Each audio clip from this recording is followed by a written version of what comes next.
ايه هاتي تنشوف يا انسي. امل، هنا مدام. ما تواخذينا. قليلي شو اللي صار. تضربطيها وما يعطيها لجارتك وام خلاي شعرها على راسها. والله وحبيبي اللي بده يدسلي على طرف بدي دعاسة على رقبته. القصة انه كنت قاعدة هنا وعمك بموسى وهالولاد على هالبرندة.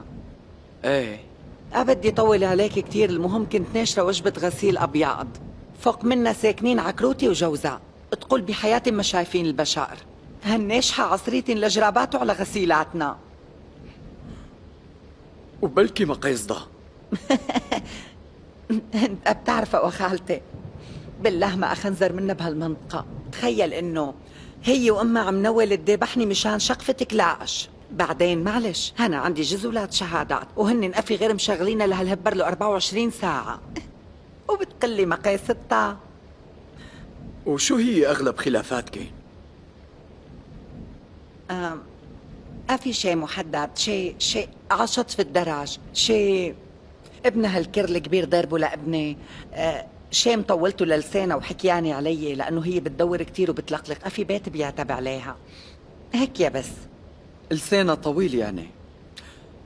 وهنتي شو وضعك؟ بتحكي عليها؟ ايه بس تجازني. بدكن تتصالحوا ولا بحبسكي؟ الله يلعنه لبيا. شحاري صلح سيد الأحكام.